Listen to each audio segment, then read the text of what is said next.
आज का संदेश का शीर्षक हम लोग लेते हैं the Bible, the inspired book through all the ages. सदियों से एक उत्तेजित इंस्पायर्ड बुक है बाइबल, जिस बाइबल को आज तक दुनिया में कोई किताब इसके मुकाबला नहीं कर सका। दुनिया में कोई लेखक जिसने किताबों को लेकर वो बाइबल के साथ तुल्य नहीं कर सका। ऐसा एक अद्भुत किताब आज आपके और मेरे हाथ में है, द बाइबल, और पार्ट 2 को हम लोग आज देखने जा रहे हैं। इन दिनों के अंदर बाइबल के विषय में आपको और अधिक जानकारी मिलेगी।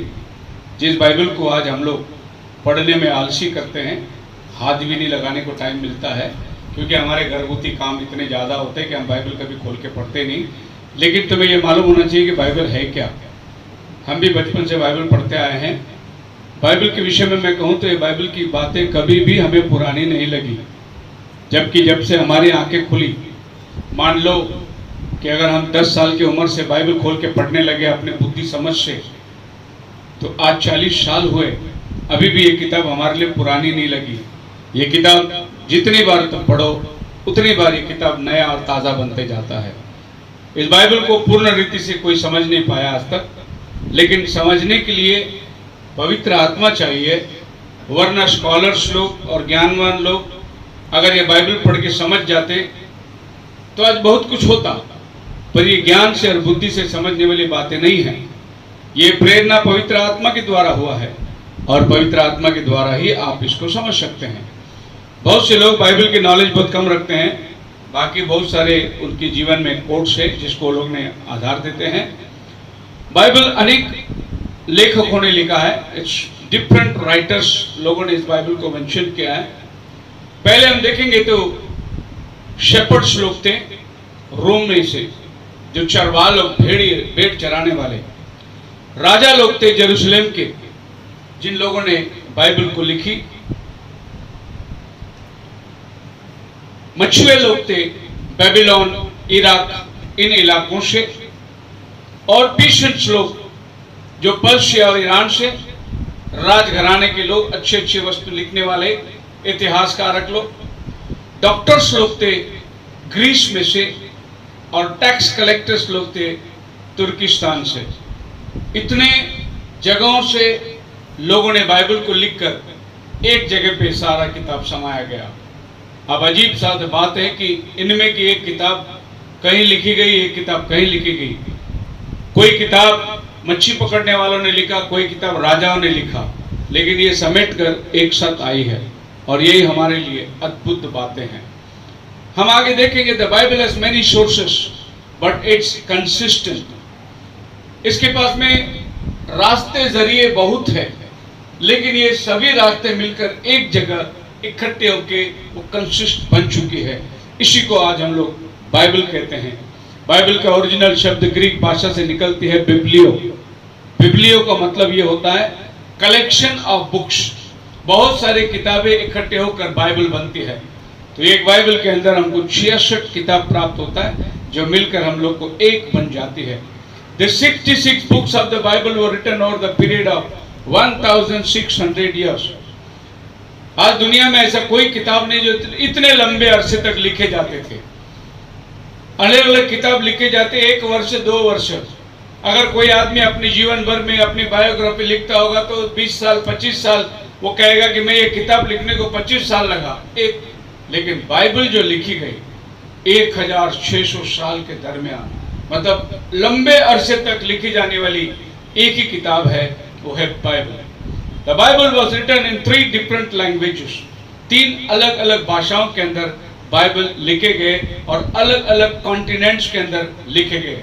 There is a receipt of मैसीनेस।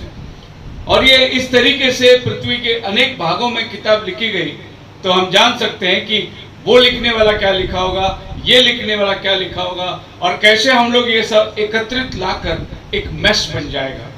क्योंकि लिखने वाला अलग जात, भाषा, अलग प्रकार के प्रांत में, अलग प्रकार के अनुभव से, फिर भी ये सबको इकट्ठे करने के बाद हमने क्या देखा, बाइबल एक ही स्टोरी की बात करती है, एक ही खुदा की बात करती है, एक ही खुदा की प्रेम की बात करती है, और केवल उसके सृष्टिकर्ता प्रभु ने जिनको बनाया उनके साथ बात करती है। बोलो हालेलुया।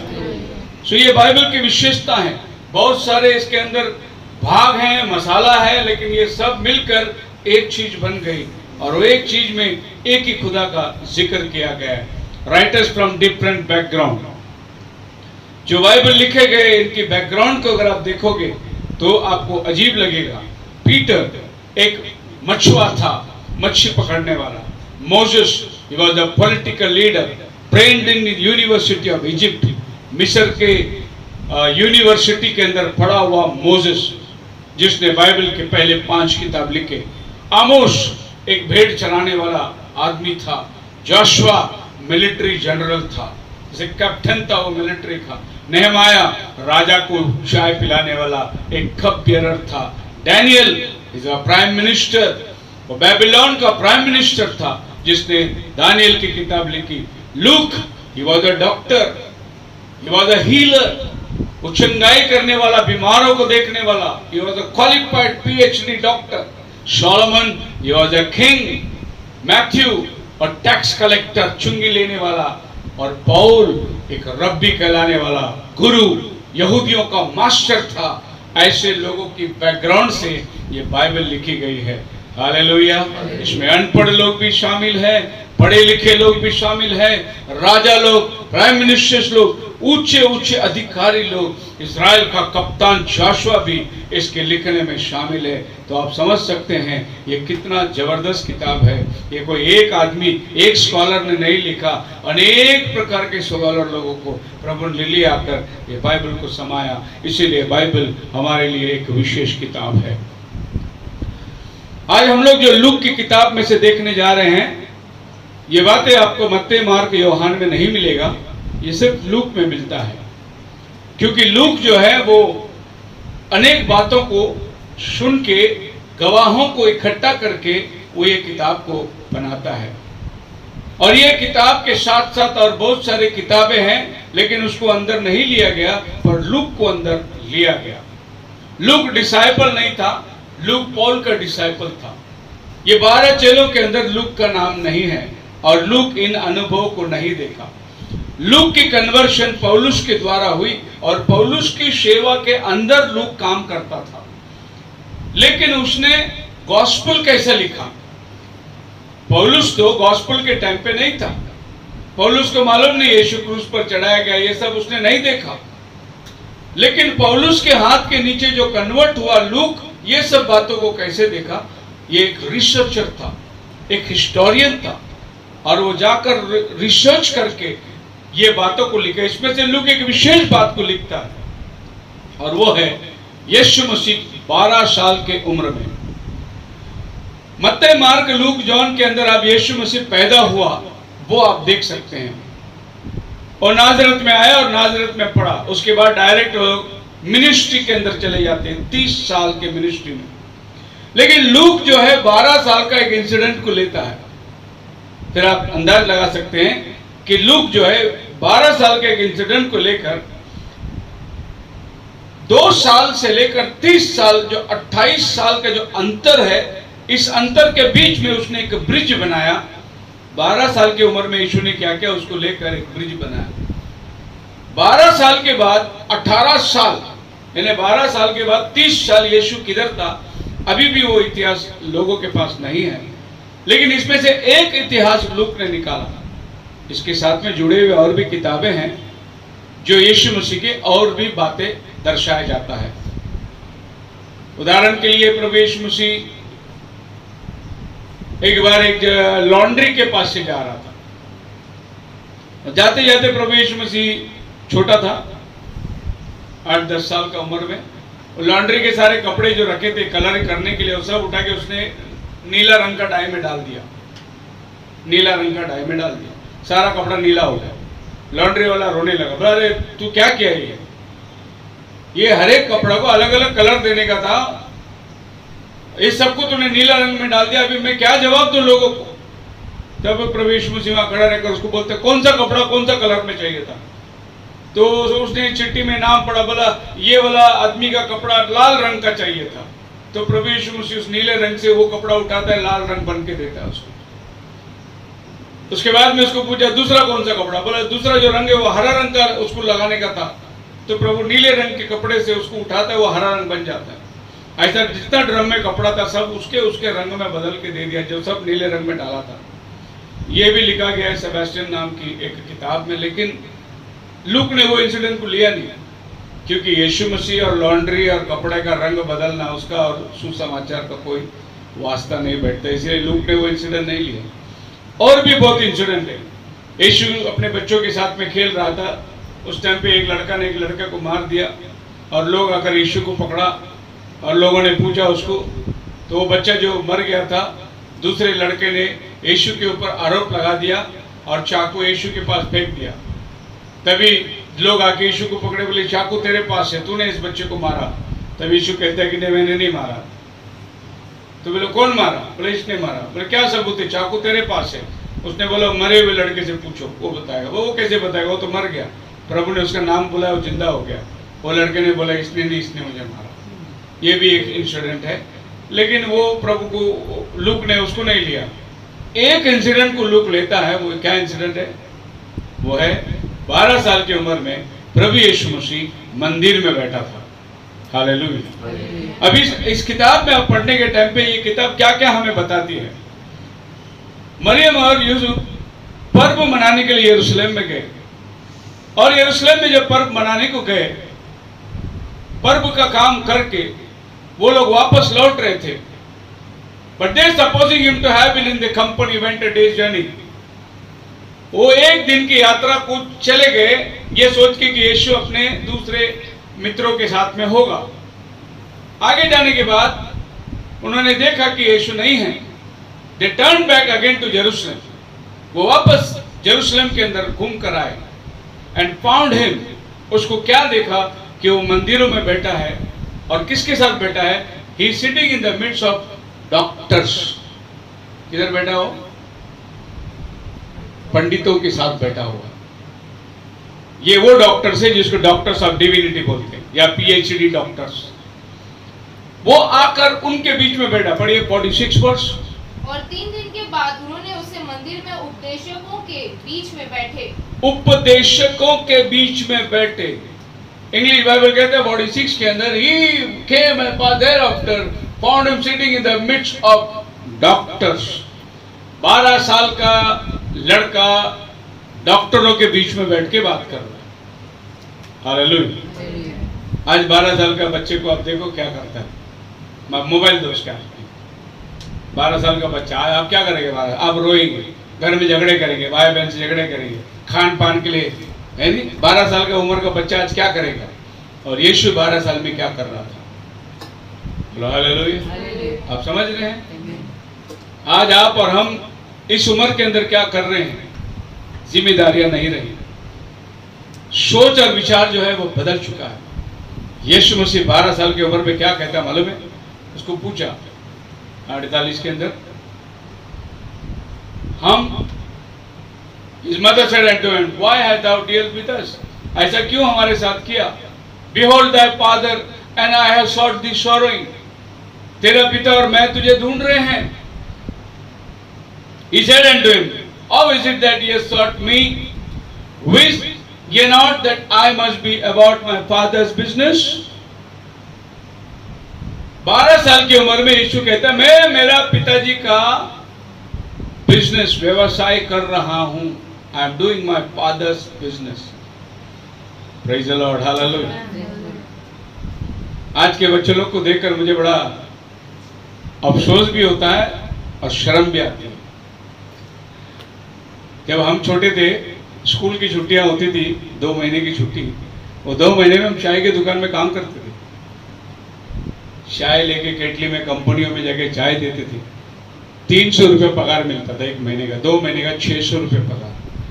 वो 600 रुपये पगार में हम स्कूल चालू होने के टाइम पे अपना कपड़ा, अपना बैग, अपना जूता, अपना किताब, ये खरीदने के लिए पैसे इकट्ठे करते थे। आज के बच्चे, स्कूल तो छूट गई, पढ़ाई कहीं घंटे में खाई, कर क्या रहे हैं आज?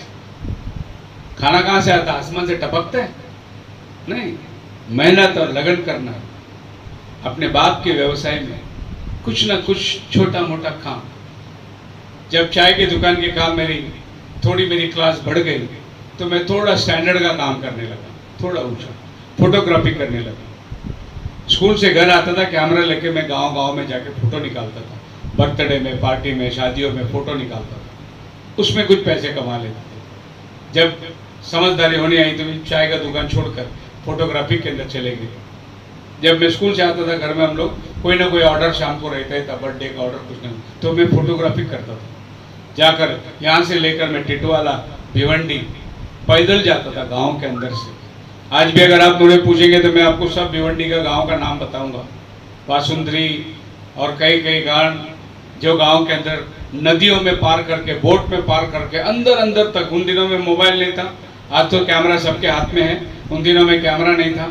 10 रुपये एक फोटो, 5 रुपये एडवांस लेता था, फोटो धो के जाने के टाइम पे 5 रुपये लेता था। उसमें 36 एक रोल में हम लोगों को 120 रुपये हम लोग को मिलता था। वो 120 रुपये के लिए कम से कम आज 20-25 माइल हम लोग चलते थे, ऐसा काम करते थे। और आज के बच्चे लोग देखो, लोफरगिरी कर रहे, काम करना और अपने घर को सपोर्ट करना, घर को उठाना, ये चीजों में बच्चों लोग का ध्यान नहीं है। प्रभु यीशु मसीह 12 साल की उम्र में अपना पिता के बिजनेस में था, अपना पिता का व्यवसाय था, उसके जीवन में एक मकसद था। वो क्यों ये धरती में आया है वो जानता था, उसका काम क्या है ये वो जानता था। इसीलिए 12 साल की उम्र में अपने माँ बाप को, जब माँ मरियम बोलती है मैं और तेरा पिता तुझे ढूंढते हैं, यीशु कहता है क्या तुम्हें नहीं मालूम मैं मेरा पिता के काम में रहेगा। यहाँ पर उसने यूसुफ का अपना पिता होने से इनकार कर दिया, बोला ये यूसुफ मेरा पिता नहीं है। अगर उसने यूसुफ को पिता बोला होता तो यूसुफ का काम कारपेंटर का था, वो कारपेंटर के काम में होना चाहिए था। नहीं, वो मंदिर में बैठकर डॉक्टरों के साथ में सवाल जवाब कर रहा है, बोलते ये मेरा बाप का बिजनेस है। बोलो hallelujah. What is the business of our God? हमारा पिता का बिजनेस क्या है? डॉक्टरों के साथ में, पंडितों के साथ में, वचन के साथ सवाल जवाब करना, ये मेरा बाप का बिजनेस है। आज आप पिता का बिजनेस में, बहुत लोग आज बाप का बिजनेस में उतर के भी अपना खुद का बिजनेस भी चलाते हैं बहुत लोग। प्रभु यीशु मसीह अपना बाप का बिजनेस में उतर गया और अपना बाप का बिजनेस को आगे लेके जा रहा था। And they understood not saying which he speak unto them. मरियम और उन लोग समझ गए कि यीशु क्या बात कर रहा है। नबी इस बात से बहुत सुंदर बात हमें बताता है। आज के लोग कहां भूल हो गए, कहां आज के लोग बहक गए।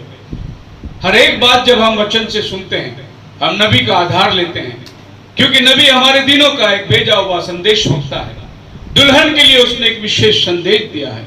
रैप्चर के लिए एक प्रकार के झुंड को तैयार करने का जिम्मेदारी प्रभु ने इन दिनों के संदेश वक्ता को दिया है। काश अगर बाइबल आज तक लिखी जाती तो बाइबल की ऐसी कोई किताब इतनी सुंदर नहीं बनती जितना नबी का किताब सुंदर बनती थी। कौन से विषय के ऊपर उसने बात नहीं किया, अनेक विषय को उसने टच किया है। एक से एक संदेश जो उसके मुंह से निकला, इस सदी के लोगों को जितनी साइंस बढ़ गई उतना ही प्रभु भी ऊंचाई में आकर बात करने लगा। जब नबी संदेश देता था 20वीं सदी में, 20th सेंचुरी में साइंस बढ़ चुकी थी, इंसान रॉकेट पे जा रहा था, साइंस इतनी नाम कमा चुकी थी। ऐसे टाइम पे खुदावन साइंस के ही बातों से आज के युगों को बात किया। और कोई नबी के जीवन के अंदर ऐसी घटना नहीं हुई कि अग्निस्तंभ उसके सर पे आके खड़ा रहा। इस नबी के सर पे अग्निस्तंभ आकर खड़ा रहकर निंदकों का, साइंस का मुंह को बंद करने के लिए प्रभु ने इस 20वीं सदी में इस नबी को इस्तेमाल किया। वो क्या कहता है? But from the beginning it was not so. इस मैसेज के अंदर बहुत गौर से सुनिए मेरे भाई बहन।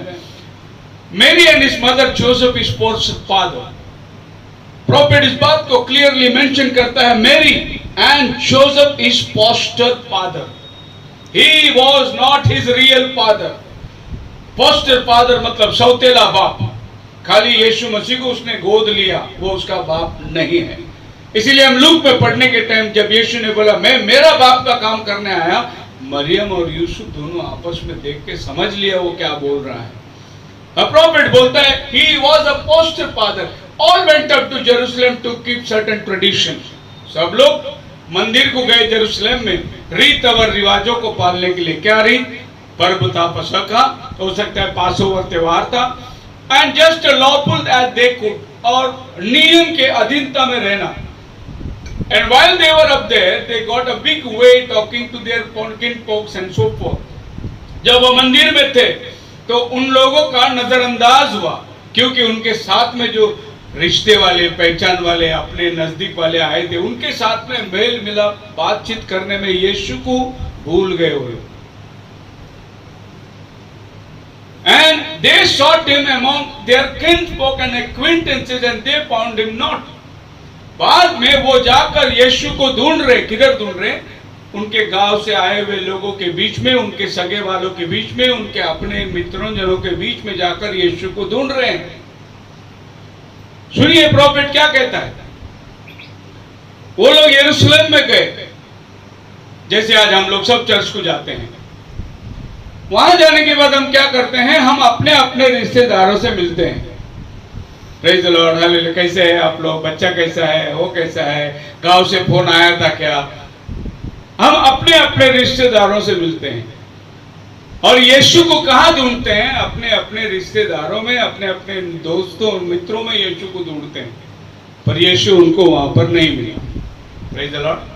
The prophet कहता है, wonder if isn't that just about the way the church is now। सोचो क्या आज कलीसिया की दशा ऐसी नहीं है? आज लोग चर्च को आके अपने रिश्तेदारों से मिलते हैं, अपने पहचान वालों से मिलते हैं, अपने लोगों से मिलने को आते हैं। कोई लोगों ने चर्च को ऐसा बना के रखा, भाई जाएंगे तो बेटी भी मिलती है, दामाद भी मिलता है और बच्चा भी मिल जाता है। इसीलिए संडे को चर्च को जाते हैं ताकि अपने रिश्तेदारों से मिल जाए। उनका घर कहीं और है, वो मिलो दूर जाते हैं चर्च को, क्योंकि वहां उनके रिलेटिव्स लोग जाते हैं चर्च में। प्रॉफिट बोलते हैं क्या ऐसा आज नहीं है? है, हमारे इर्द गिर्द है, हमारे अपने संगति के अंदर ऐसा लोग हैं, अपनों से मिलने आते हैं चर्च। कोई लोग चर्च जाते हैं रिलेशन को मेंटेन करने के लिए। प्रॉफिट बोलता है when they come to a place where they realize he wasn't with them, I wonder if this dash Methodist, Baptist and Pentecostal and what more tonight। और प्रॉफिट मरियम और यूसुफ को ले आकर बता रहा है ऐसा ही आज भी मेथोडिस्ट, पेंटिकॉस्टल और जो कुछ आज कलीसिया के नाम पे लोग जाते हैं। भाई आप मेथोडिस्ट में, हमारा परंपरा ना मेथोडिस्ट में ही है। हमारा चाचा, मामा, भाई सब लोग मेथोडिस्ट के अंदर, इसके लिए हम भी मेथोडिस्ट में जाते हैं। आज लोग चर्च क्यों जाते हैं? मरियम और यूसुफ के द्वारा। यीशु खो गया, यीशु नहीं दिखा। यीशु को किधर ढूंढते हैं? रिश्तेदारों में ढूंढ रहे हैं, लेकिन यीशु किधर मिला? That hasn't come to the people where you realize he is not with you। और प्रॉफिट कहता है कि ये मेथोडिस्ट है, पेंटिकॉस्टल, सुन, आज यीशु तुम्हारे पास नहीं है। तुम चर्च को जरूर गए हैं, तुम पर्व को जरूर मनाते हैं, लेकिन तुम्हारे साथ आज यीशु नहीं है। जैसा मरियम और यूसुफ दोस्ती यारी में, रिश्तेदारों में इतने घुल मिल गए थे, अपने खुद के बच्चे को भूल गए और चलते चलते एक दिन की यात्रा में चले गए। एक दिन की यात्रा, आप सोच सकते हैं कि एक आदमी एक दिन की यात्रा में कितना किलोमीटर दूर चला गया। शाम होने के टाइम वो बच्चे को ढूंढ रहे, अरे बच्चा किधर है? मालूम नहीं बच्चा किधर है। उन्हें अपने मित्रों को, दोस्ती यारों को छोड़कर वापस मंदिर में आना पड़ा। हालेलुया। आज भी आप आज की जिंदगी में अभी तक आप रिश्तेदारों के लिए चर्च को जाते रहेंगे, आज उनको छोड़कर तुमको फिर से मंदिर में आना पड़ेगा जहां आपको यीशु मिलेगा। आज बहुत से लोग को यीशु नहीं मिला है। हमारे फैमिलीज लोग, फैमिली चर्च, कुछ तो चर्च फैमिली चर्च बन गया है। खाली मामा, भांजा, भतीजा सब अपने फैमिली को उसको लेके एक चर्च बना के चले गए। प्रभु कहता है कि ये सारे किन्सफॉल्क, रिश्तेदार, मित्र जनों को छोड़कर जब तुम यीशु के पास जाओगे, उसे ढूंढकर, वो तुमको मंदिर में मिलेगा, जरूर मिलेगा। लेकिन यीशु को पाने के लिए ये सब चीज को छोड़ना बहुत जरूरी है। प्रॉफिट कहता है इसी मैसेज के अंदर, think that was not from the beginning, paragraph 36 के अंदर, that the way the church has gone now, it's gone more, it's gone about 2000 years journey and missed him। जैसे ये लोग एक पूरी दिन की यात्रा में चले गए और यीशु को नहीं देखे, वैसा प्रॉफिट बोलता है आज चर्च 2000 साल की यात्रा करके आए यीशु को भूल गए। आज चर्चों में मसीह नहीं है, लेकिन चर्च है, पर्व चल रहा है, क्रिसमस चल रहा है, गुड फ्राइडे चल रहा है, ईस्टर चल रहा है, लेकिन मसीह नहीं है उधर। ये तो ढूंढने के बाद उनको पता चला कि अरे यीशु किधर गया, यीशु तो हमारे साथ होना चाहिए था। ऐसे कंडीशन आज मैं प्रभु को धन्यवाद देता हूं कि खुदा का बंदा ने क्या ढूंढ के निकाला उसमें से आज की परिस्थिति को उसके साथ वो कैसे मिला रहा है। It's gone by years and here it is, the signs everywhere appearing of his coming, and they say where is God, where is God, what become of him। आज खुदावन अपने आप को दर्शा रहा है चिन्ह और चमत्कारों में, और लोग पूछ रहे हैं किधर गया खुदा।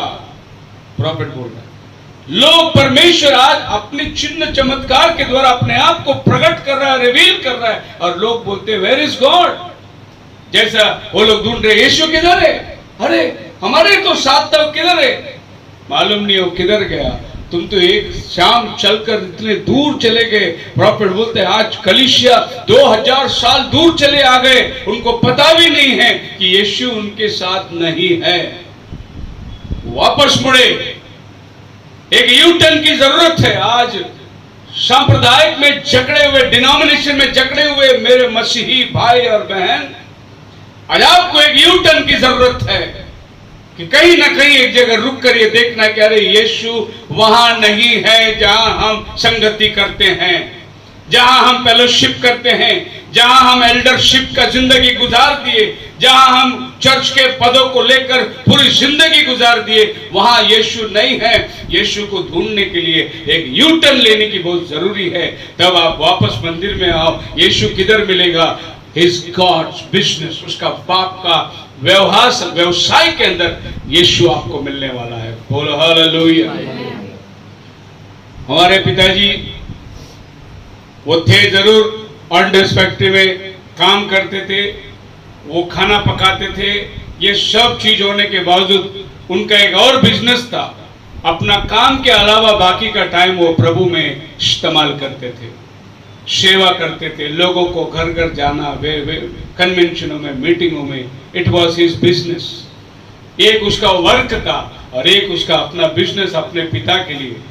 और आज हम लोग ये दुनिया का काम करके, हो सकता है मैं फुल टाइम में हूँ, सेवा कर रहा हूँ, लेकिन मेरे और भाइयों को, मेरे और परिवार के लोगों को मैं कहता हूँ कि एक हमारा दुनियावी काम के अलावा एक हमारा बाप का बिजनेस है हमारे पास। वो हमारा बाप का बिजनेस क्या है? मैं मेरा बाप का काम करने आया हूँ। आज मैं क्या कर रहा हूँ? मेरा बाप का काम मैं कर रहा हूँ। सो प्रॉफिट हमें ले जाता है लूक की किताब के अंदर। आइए हम जाएंगे लूक की किताब में, जहां पर लूक बहुत सारी बातों को बताता है। Now Luke is the one who collected all this incident from where. ये सब बातें लूक ने कहां से निकाली? आप लोगों को मालूम होगा नहीं होगा, लेकिन मैं आपको बताना चाहता हूं। आप प्रॉफिट का मैसेज पढ़ते होंगे, हमारे पास में प्रिंटेड में कई बुक्स आए होंगे, लेकिन एक और ब्रदर है, उसका नाम है जॉगरसन। इस ब्रदर ने किताब लिखी है प्रॉफिट के ऊपर। उसकी पूरी एक वॉल्यूम सेट है, मेरे पास थी, मैंने एक ब्रदर को पढ़ने को दिया है, वो अभी तक मेरे पास वापस आया नहीं। वो वॉल्यूम सेट जो है, वो ब्रदर ने क्या किया, जैसे ब्रदर ब्रैनम अपने मैसेज के अंदर बोलता है, मैं फलाना फैमिली में गया था, वहां वो सिस्टर से मिला और मैंने उनके बच्चों की गवाही जो सुनी, जो प्रॉफिट बोलता है मैसेज में। तो ये ब्रदर क्या करते हैं, वो टेप मैसेज सुन के, वो एड्रेस ढूंढ के वो घर में जाता है, और वो घर में जाकर वो जो सिस्टर ब्रदर ब्रैनम जिसका नाम लेता है, वो उनका मम्मी होगी या उनका कोई अजी होगी, उनके साथ जाकर बैठते, बोले तुम्हारा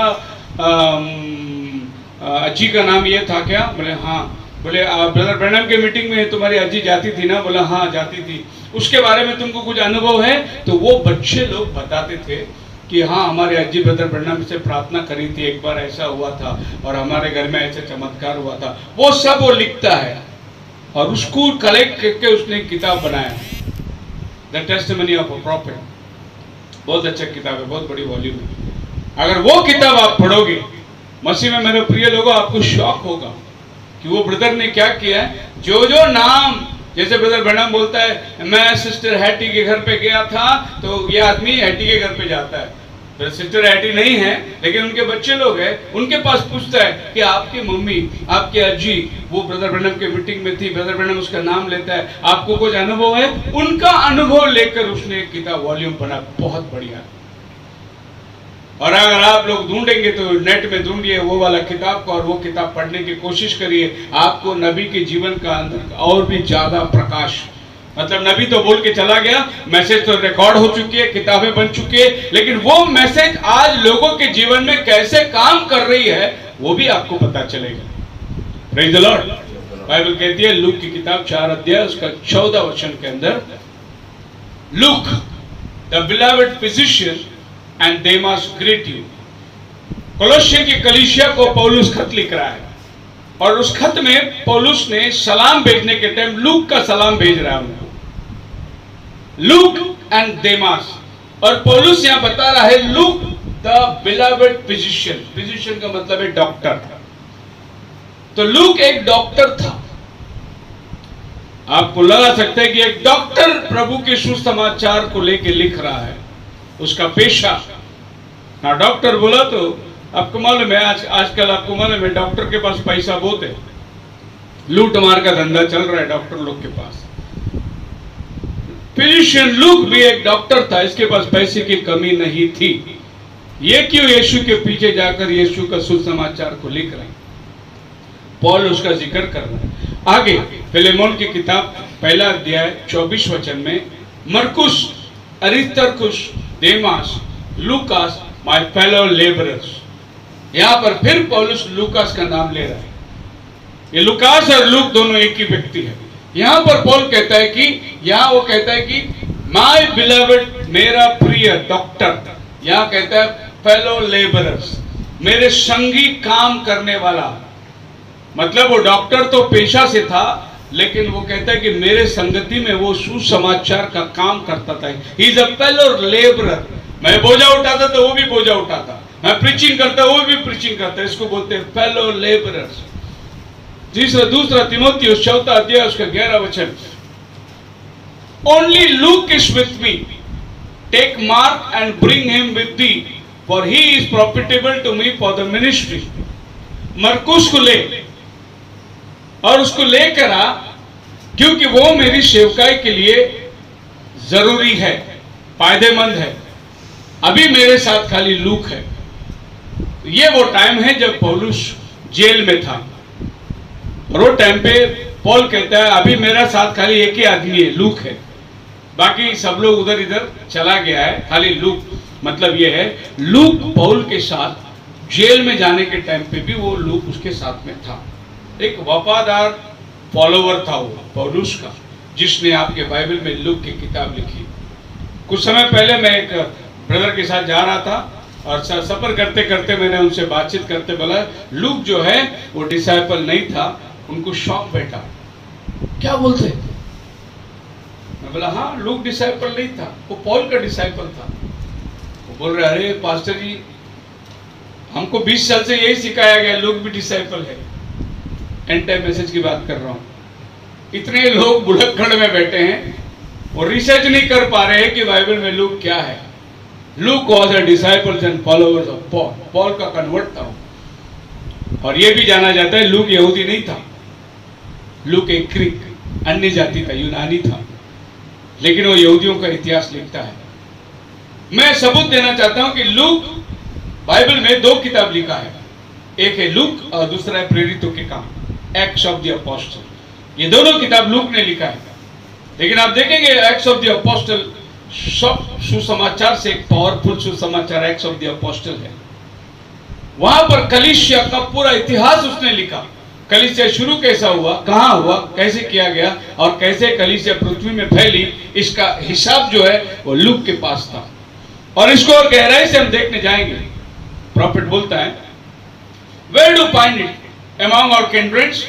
Go out among the Baptist, Methodist, Presbyterian? No, you see it yourself. No sir, you don't find him amongst our king folks like that. The only way you find him is the way Mary and Joseph found him. एक ही तरीका है तुम्हें यीशु को पाने के लिए, जैसा मरियम और यूसुफ ने किया वैसा तुम करो, तुमको यीशु मिलेगा। यीशु और किधर भी नहीं मिलेगा।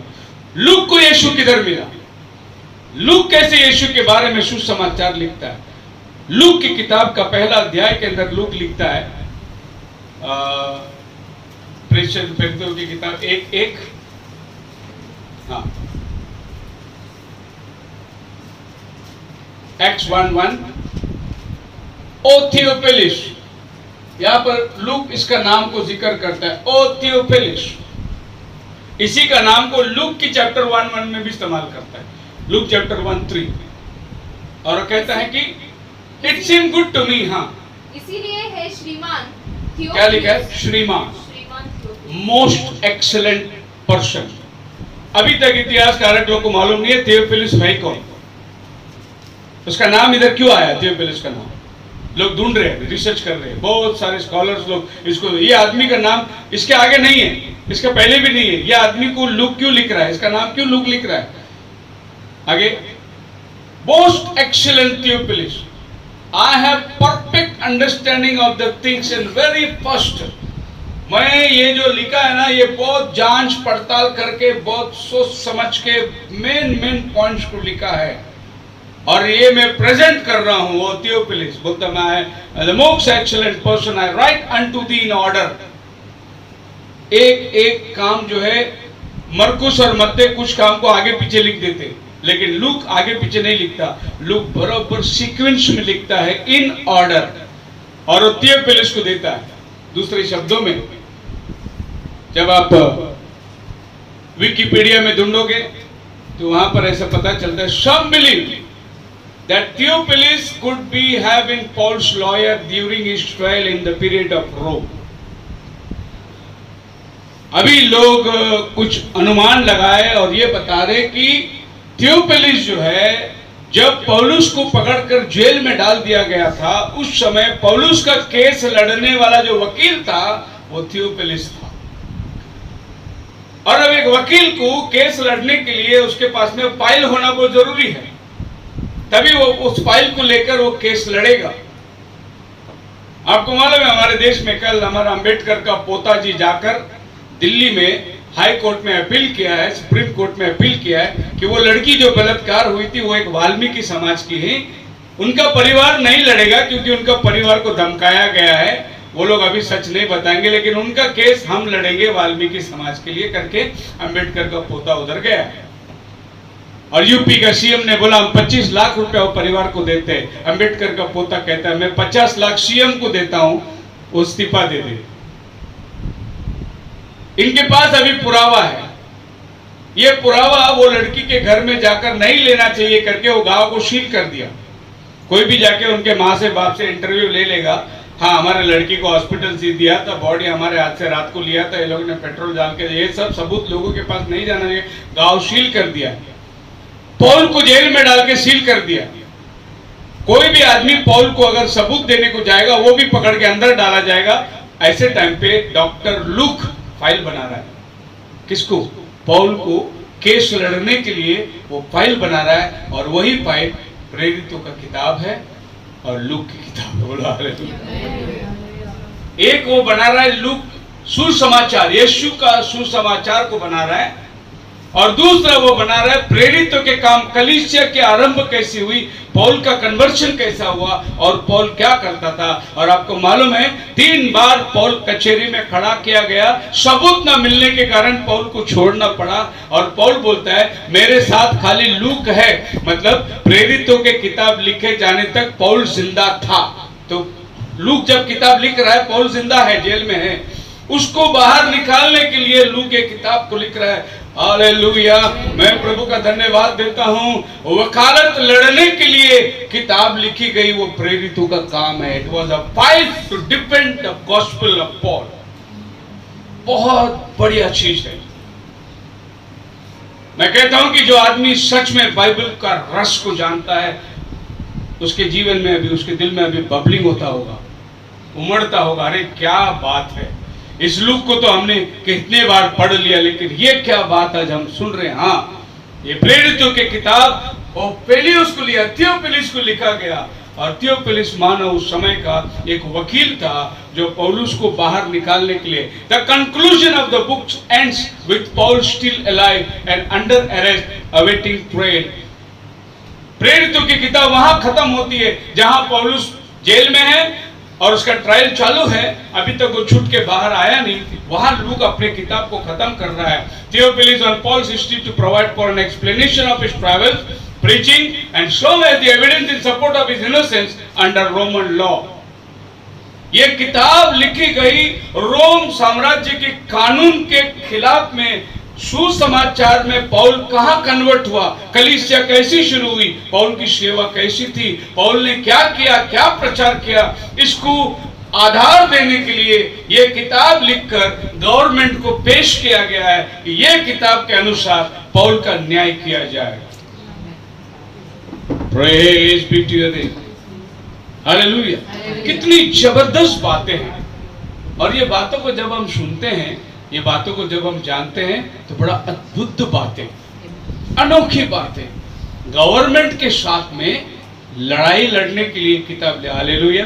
आज भी ये किताब वही सामर्थ्य को रखती है, हर साम्राज्य के सामने खड़े रहकर लड़ने के लिए। पता है ये किताब को कितने लोगों ने मिटाने की कोशिश करी, बहुत लोगों ने कोशिश करी, लेकिन ये किताब मिटा ही नहीं। ये किताब बढ़ते गया, बढ़ते गया, बढ़ते गया। ऐसे 2-3 बड़े बड़े कंट्रोवर्शियल किताब है। सलमान रश्दी ने एक किताब लिखा कुरान के ऊपर, सैटेनिक वर्सेस करके, वो किताब बैन कर दिया गया। वो किताब बेच नहीं सकता, कोई बुक स्टॉल में नहीं है। बैनर्जी ने एक किताब लिखा, बांग्लादेश की लेडी ने, और वो भी कुरान के ऊपर लिखा। वो किताब को भी बैन कर दिया गया और इनके राइटर को गोली मारने की आज्ञा दी गई। उनकी किताब कोई भी बुक स्टॉल में नहीं होगा। और ध्यान करना, कोई भी दुनिया का बुक स्टॉल के अंदर बाइबल नहीं है, फिर भी बाइबल सबसे ज्यादा बिकने वाला किताब है। कोई बुक स्टॉल में बाइबल नहीं मिलेगा आपको, दुनिया की सारी किताब मिलेगी, बाइबल नहीं मिलेगी। लेकिन आपको मालूम है उन सभी किताबों से ज्यादा बिकने वाला बाइबल है। हालेलुया। इसका अभी तक इसका कोई रिकॉर्ड तोड़ा नहीं। दुनिया में जितनी किताबें लिखी गई, जितनी भाषाओं में लिखी गई, उन सबसे अधिक भाषाओं में लिखी जाने वाली सिर्फ बाइबल है। 1500 भाषा के अंदर लगभग बाइबल ट्रांसलेट होकर चला गया है। इस किताब को रोकने के लिए लोगों ने क्या नहीं किया। आप जाइए, हमारे प्रॉफिट का मैसेज के साथ भी यही होता है। जो इस 20वीं सदी में भेजा हुआ नबी, जिसने 7 मोहरों का प्रकाशन के ऊपर किताब लिखा, 7 कलीसिया काल के ऊपर, 7 तुरियों के ऊपर, पर्वों के ऊपर कहने वाला इस अंतिम समय का नबी का किताब को आप बाइबल बुक शॉप में जाके पूरा बुक छान मारिए, एक भी विलियम ब्रैनम का किताब आपको नहीं मिलेगा। एक छोटा सा 10 पन्ने का किताब आप निकालोगे, उसका प्राइस होगा 25 रुपया, 50 रुपया। 10 पन्ने का 25-50 रुपया होगा। वो उधर बुक शेल्फ में है, लोग पैसे देकर खरीदने को जाते हैं। और नबी का किताब को कोई पैसा नहीं, मुफ्त में मिल रहा है, इसीलिए कोई अलमारी में उसकी किताब नहीं है। 7 सील का बुक क्या किताब है, कितनी रेवले। लेकिन 7 सील के ऊपर दुनियावी किताब आपको बहुत मिलेगा अलमारी पर, लेकिन सच्चाई आपको नहीं मिलेगा, क्योंकि वचन में लिखा है सत्य को तुम खरीद नहीं सकते। हालेलुया। ट्रूथ को तुम खरीद नहीं सकते, इसलिए बेचने वाले इसको नहीं बेचते, बेचने वाले सिर्फ झूठ को बेचते हैं, क्योंकि सच्चाई जो है वो कभी खरीद नहीं है। हमारा बाइबल की विशेषता है। बोलो hallelujah. Look was a physician and a disciple of Paul. He was believed martyred. जैतून के पेड़, ऑलिव पेड़ में इसको टंगा कर फांसी दे दिया गया, ऐसा लूक का मौत हुआ। ये लूक का एक आर्टिस्ट ने बनाया हुआ चरित्र है कि लूक डॉक्टर कैसा दिखता था। और ये आर्टिस्ट रोमन कैथोलिक लोग लूक को द मेजर डिनोमिनेशन वेनरेट, उन्होंने लूक, सेंट लूक का एक दिन रखा है, patron saint, physician, bachelors, surgeon, student and butchers. His feast day is 18 October. So Roman Catholic पूरी दुनिया में 18 अक्टूबर को लूक, सेंट लूक का दिन मनाते हैं। और सेंट लोगों को इतना महत्व नहीं दिया गया रोमन कैथोलिक जितना सेंट लूक को दिया गया है। और उसका दिन वो लोग, अभी अक्टूबर महीना चालू है, आज हम लोग 18 तारीख को सेंट लूक का दिन मनाते। ये तो हमने सोचा भी नहीं होगा, लेकिन इसके लिए एक विशेष दिन रोमन कैथोलिक लोगों ने रखा, क्योंकि उसकी जो सेवा है वो जबरदस्त सेवा है नया करार के आधार पर। आइए वचन में जाएंगे। Paul's letter to Ephesian before Ephesians, Ephesian 3:3, as I wrote it before in the words. अब हम बाइबल में जाकर उन बातों को देखेंगे जो पौलुस कहता है और जिस बातों को हमने आज तक सुना नहीं था। कहता है अर्थात यह कि वह भेद मुझ पर प्रकाशन के द्वारा प्रकट हुआ, जैसा मैं पहले ही संक्षेप में लिख चुका हूँ। Praise the Lord. अब एफिशियंस की कलीसिया को पौल कहता है कि मैं तुम्हें जो लिख रहा हूं ये पहले भी लिख चुका हूं। अब जो पहले लिख चुका बात है ना, ये बात कौन सी किताब में और ये लेटर उसने कभी एफिशियन को भेजा था वो हमें मालूम नहीं, लेकिन पौल बोलता है कि मैंने तुम्हें पहले लिख चुका हूं। अभी जो मैं तुमको बोल रहा हूं ये मैंने पहले भी लिख के भेजा था तुमको। वो भी एक और किताब थी जो यहां पर ऐड नहीं किया गया, लेकिन उस किताब का जिक्र पौल अपने मुंह से करता है। पहला कुरिन्थियों 15:45। ऐसा ही लिखा भी है कि प्रथम मनुष्य अर्थात आदम जीवित प्राणी बना और अंतिम आदम जीवनदायक आत्मा बना। कहां लिखा है? पौल कहीं तो पढ़ के बता रहा है। ऐसा लिखा भी है कि प्रथम आदम और अंतिम आदम। अब पौल के पास में एक किताब है जिस किताब को रेफर करके वो ये किताब लिख रहा है, कुरिन्थियों को बोल रहा है। ऐसा लिखा है कि पहला आदम वो शारीरिक था, दूसरा आदम वो आत्मिक था। कहां लिखा है? कौन से? ये कोई तो किताब है जिसको पौल पढ़ रहा है, पर हमको वो किताब पढ़ने को मिला नहीं। वो किताब के कुछ अंश पौल लेकर हमें पढ़ा के सुना रहा है। ये भी एक किताब है जो पौलुस के हाथ में थी। आगे हम लोग देखते हैं पहला कुरिन्थियन 2:9 के अंदर। हाँ, परंतु जैसा लिखा है, जो बातें आंख ने नहीं देखी और कान ने नहीं सुनी, इट इज रिटन। जो बातें कान ने नहीं सुनी, आंख ने नहीं देखी, इट इज रिटन, लिखा है। आंखों ने नहीं देखा, कानों ने नहीं सुना,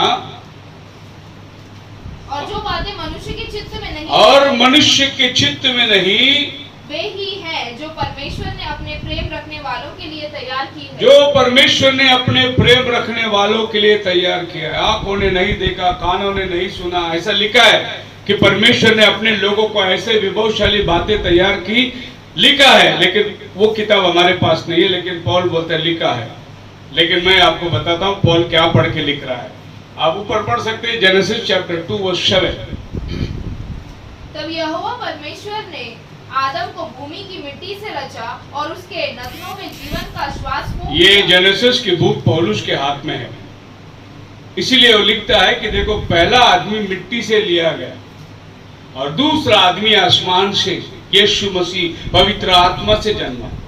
अब वो रेफरेंस देता है। उसके पहले उसके पास कुछ किताब है जिसको पढ़ के वो आपको बता रहा है। आज का हमारा संदेश का टाइटल है the inspired book, the how the book is inspired. एक किताब उत्तेजित कैसे होता है, हाउ इट इज इंस्पायर्ड। पुराना नियम के अंदर हम लोग देखते हैं 39 बुक्स है, लेकिन ये 39 बुक्स के साथ में और भी किताबें हैं। लेकिन ये 39 बुक्स इंस्पायर्ड कैसी हुई और बाकी की किताब इंस्पायर्ड नहीं थी? लिखे जाने का जो समय था वो एक ही समय था, लेकिन कुछ किताबें इंस्पायर्ड हुई और कुछ किताबें, इंस्पायर्ड का मतलब है उत्तेजित हुई। वो किताब का रेफरेंस दिया गया।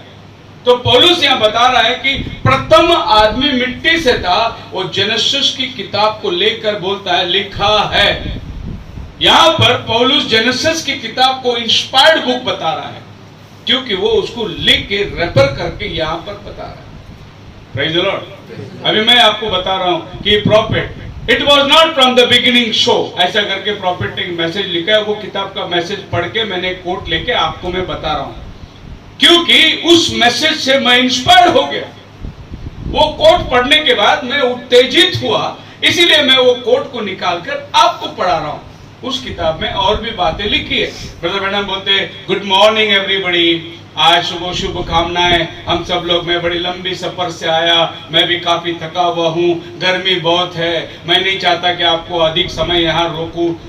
ये भी वो किताब में लिखा है, लेकिन दैट नॉट इंस्पायर्ड मी, वो बातें मुझे उत्तेजित नहीं किया, लेकिन ये वाली बातें मुझे उत्तेजित किया। इसीलिए मैंने उस किताब को वहां से निकालकर आज के मैसेज में मैंने इसको डाल दिया। अब ये मैसेज प्रॉफिट ने प्रीच किया हुआ 50 में या 60 सदी के अंदर प्रचार किया होगा। आज 2020 चल रहा है, ये 2020 में 50 साल पहले नबी ने प्रचार किया हुआ एक कोट लेकर आज अगर मैं उसको पढ़ के सुना रहा हूं तो वो किताब इंस्पायर्ड किताब है। इसीलिए इतने वर्षों के बाद में भी आज वो आवाज बोल रहा है, वो आवाज बात कर रहा है। आगे पौलुस कहता है यशायाह 64 अध्याय उसका 4 वचन, क्योंकि प्राचीन काल ही से तुझे छोड़ कोई और ऐसा परमेश्वर न तो कभी देखा गया और न कान से उसकी चर्चा सुनी गई जो अपनी बाट जोड़ने वालों के लिए काम करे। Praise the Lord. यशायाह 64 अध्याय को लेकर पौलुस कहाँ ले आ रहा है? कोरिन्थियों में। क्या बोल रहा है कोरिन्थियों में? दोनों में ऐसा लिखा है, आंखों ने नहीं देखा, कानों ने नहीं सुना, मनुष्य के हित में नहीं समा सका, परमेश्वर ने अपने चाहने वालों के लिए तैयार किया गया है। वो यशायाह की किताब को रेफर कर रहा है, यशायाह की किताब को पढ़ रहा है, वहां से एक कोट निकाल रहा है, और वो कोट देखिए यशायाह 64 में एग्जैक्टली वही है। यशायाह 64-65 में आप देखोगे यशायाह ने क्या बताया, 1000 साल का राज्यपाल कैसा होगा, परमेश्वर ने अपने बच्चों को कैसे राज्य, नया आकाश, नई पृथ्वी में लेके जाएगा। उन बातों को पढ़कर पौलुस यहाँ पर हमको समझा रहा है कि देखो लिखा है। तो जब बाइबल में ये बातें आ जाती है, पढ़िए एक वचन आपको पढ़े, मत्ती की किताब उसका 4 अध्याय, मैथ्यू चैप्टर 4 वर्स 4। यीशु ने उत्तर दिया, हाँ, लिखा है, लिखा है। शैतान कहता है अगर तुझे भूख लगाए तो ये पत्थर को रोटी बना, यीशु ने बोलता लिखा है। तो यीशु कहीं से रेफर कर रहा है, कोई किताब को पढ़कर यीशु वहां सुना रहा है, वो अपने मन से नहीं बोल रहा है, वो कहीं तो भी एक किताब को आपको लेके जा रहा है, आपके दृष्टिकोण उस किताब में लेके जा रहा है। कहाँ लिखा है? अनुवाद की किताब 8 अध्याय उसका 3 वचन में। अभी अनुवाद की किताब लिखा गया मोसेस के द्वारा। अब मोसेस का किताब इंस्पायर्ड कैसा होता है? यीशु उस किताब को कोट करता है तो वो किताब क्या बन जाता है? एक इंस्पायर्ड बुक बन जाता है। बोला हालेलुया। तो डिट्रोनॉमी की किताब 8 अध्याय उसका 3 वचन में क्या लिखा है? उसने तुझको नम्र बनाया और भूखा भी होने दिया, फिर वह मन्ना जिसे न तू और न तेरे पुरखा ही जानते थे वही तुझको खिलाया, इसीलिए कि वह तुझको सिखाए कि मनुष्य केवल रोटी ही से नहीं जीवित रहता, परंतु जो वचन यहोवा के मुंह से निकलते हैं। ये प्रभु मोसेस को बोल रहा है। देख मोसेस, मन्ना खा के तुम मत सोचो कि तुमने बहुत बड़ा काम किया। ये मन्ना खाएगा कल तुम मर जाएंगे अगर तुम मेरा वचन पर नहीं चलोगे तो। मत सोचो कि अरे हमने तो आसमान में फरिश्तों का खाना खाया, नहीं, मेरा वचन पर चलो, उससे भी बढ़कर काम है। ऐसा प्रभु ने मोसेस को बोला। ये वचन को कोट करके प्रभु मत्ती 4:4 में शैतान को कोट कर रहा है। शैतान बोलते हैं ये पत्थर को रोटी बना, प्रभु बोलते हैं लिखा है मनुष्य रोटी से नहीं परमेश्वर के वचन से जिएगा। सो डिट्रोनॉमी की किताब यहाँ यीशु मसीह इंस्पायर करता है। और मैथ्यू 4:4 में उसको आगे क्या बोलता है शैतान 5 वचन में? मत्ती 4:5 में, और शैतान ने उसको मंदिर के कंगोरे पर ले गया। तब इब्लीस उसे पवित्र नगर में ले गया और मंदिर के कंगोरे पर खड़ा किया और उससे कहा, यदि तू परमेश्वर का पुत्र है तो अपने आप को नीचे गिरा दे। यदि तू परमेश्वर का पुत्र है तो अपने आप को नीचे गिरा दे, क्योंकि लिखा है, इट इज रिटन। अब प्रभु दूसरा कोट दे रहा है। ये याद रखना कि जब आप डिबेट में बैठते हो तो आपको कोट देना जरूरी है। यहाँ यीशु का और शैतान का डिबेट चल रहा है। शैतान भी कोट कर रहा है, यीशु भी कोट कर रहा है। शैतान मिसकोट कर रहा है, यीशु राइट कोट कर रहा है। मिसकोट का मतलब कहीं तो भी कुछ भी दे देने का। अब कहां लिखा है? भजन संहिता 91 91 चैप्टर वर्स 11 एंड 12, वहां पर लिखा है कि तेरे देवदूतों को आज्ञा देगा कि वो तेरी रखवाली करे ताकि तेरे पांव में पत्थर से ठेस भी ना लगे। अभी यहां पर क्या हो गया? प्रभु यीशु मसीह ने शाम्स की बुक को लेकर शैतान को कोट कर रहा है। अब शाम्स का बुक क्या हो गया हमारे लिए? इंस्पायर्ड बुक हो गया, उत्तेजित किताब बन गया, क्योंकि उसको कौन कोट कर रहा है? प्रभु यीशु मसीह कोट कर रहा है। अभी कोट करना इतना आसान नहीं है। प्रभु यीशु मसीह वो वचन को पढ़ा होना चाहिए, तभी वो कोट कर सकता है। आप मुझे बताइए, बाइबल कहता है आदम भी वचन था, वचन परमेश्वर के साथ था, वचन परमेश्वर था, वचन देहधारी होकर आया। उसको पढ़ने की क्या जरूरत है? वो खुद वचन है।